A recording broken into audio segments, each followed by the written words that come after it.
All right. My question for this webinar is why is Josh Wiles such a stud? Well, let's talk about Josh Wiles Let's for a talk second. about Josh Wiles. I mean, there's certain people that you meet, they just have that mark of a champion on them, and I mean, that is true, though. It's I think more than anything, it's about his. You look at, and I think anybody can have this. Is really that mindset of, hey, look, you know what, I want to get better, I want to learn, I want to get, and it's that curiosity, and I think that's the biggest thing about it. Is as people get involved in this business, in this industry, they got to keep that it's almost like a kid. I know you see with your daughters all the time, is they're asking, what about this? What about that? What about this? And I think a lot of times, we get involved in opportunities, or we, even in the workforce out there, is we get sometimes so, just, bogged down almost with the daily routine of life. And we sometimes miss that. And I think Einstein said it best. He said, it's not that I'm smarter than other people. He says, I just stick to questions longer. And then that's the deal, is that we just got to stay with it until we learn the answers. And it's all there. And it's all about, the conventions and getting on these webinars and learning and growing. And I think that's exactly what people are doing right now. And I think that's what Josh did. Because in the beginning, you remember when he got started. I know that may have been meant as a funny joke, in a good way, but it is true. I mean, here's a guy who had $1.84 in his checking account. Married to a wonderful woman, Heather, and Peyton and Lexi, two at the time, I think 4 and 5. Mm-hmm. And he sells his TV off his wall to get that premium package. Yep. And makes $100,000 his first 7 months. And so you look at someone like that, and it's not like he was an expert or a networker. I mean, he did 10 months of experience, was a police officer and ran a gym, was a kickboxer. So what's the difference between a guy like that and someone who's, that gets signed up and doesn't do anything? You know what I think it is? What? And I tell people all the time, it's this magical word called want to. That's it. I mean, that's what you're looking for. My mentor told me, he said, Tim, we recruit attitudes and we teach skills. And it's about your want to. You got to have that want to. And that's something that you can't teach. You can't teach want to. Right. You either want it or you don't. And I think that now more than ever before, people are looking around saying, wait a second, job security is no longer here. It's kind of a thing of the past. These companies, these big, faceless companies, they're not going to take care of us anymore. These companies are downsizing, man. They're moving to other countries.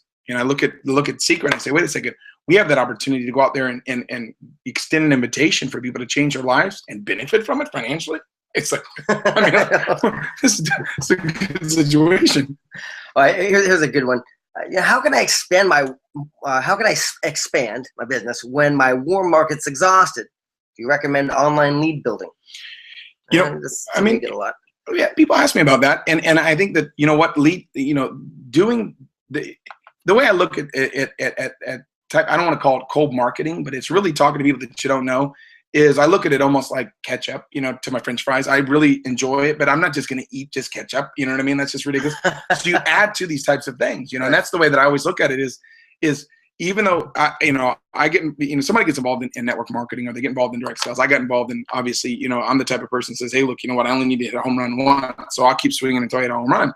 And I get involved in a situation, and I talk to people and talk to my network, and maybe a year later or 6 months later, I'm trying something else, because my attitude is I'm never going to give up.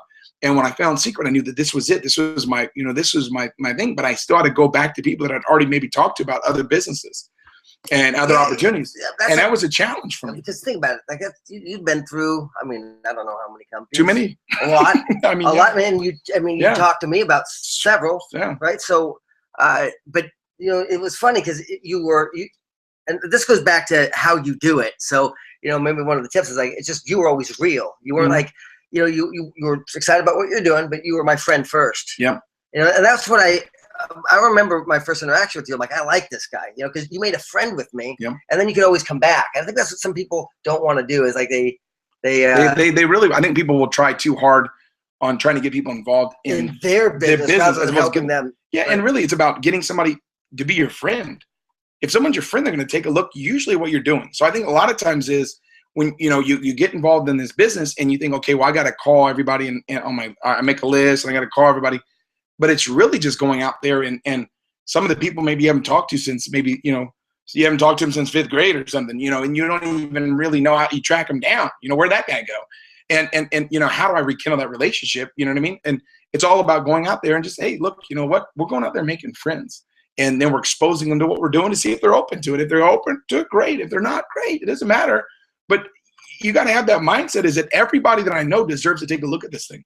That's the way I look at it, is I have an obligation. I have a responsibility to make sure everybody looks at it. So whenever you look at, you introduce this business to 100 people, you're going to get a lot of people exposed to the business. You're going to get a lot of people interested.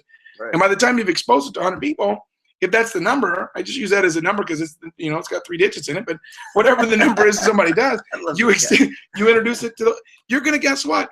You're going to have new buddies that you meet. You're going to have referrals. You're going to have those. And so it's not a matter of, hey, look, you know what? Everybody, I already talked to everybody.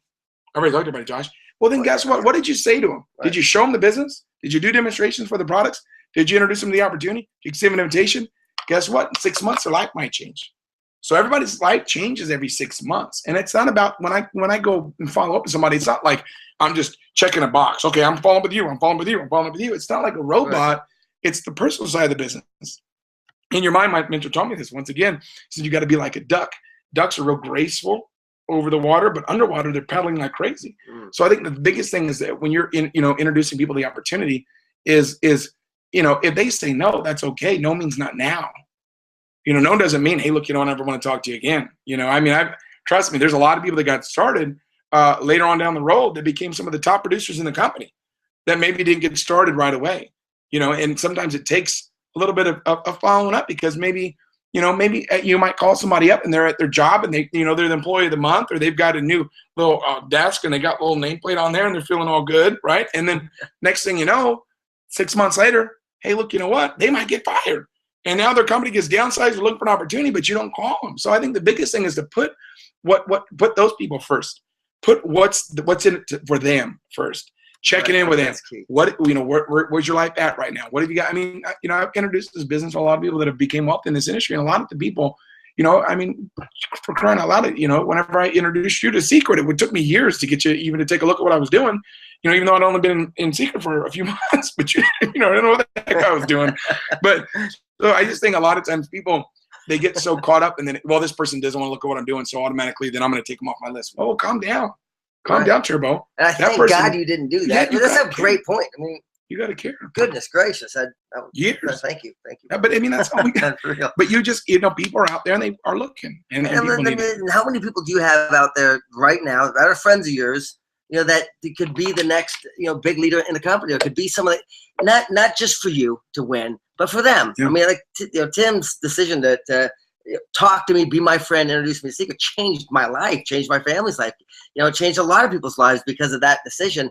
And I'm grateful. So you just don't think about it just for you and for what you're getting out of it, but more for what you can do for other people. And that's right.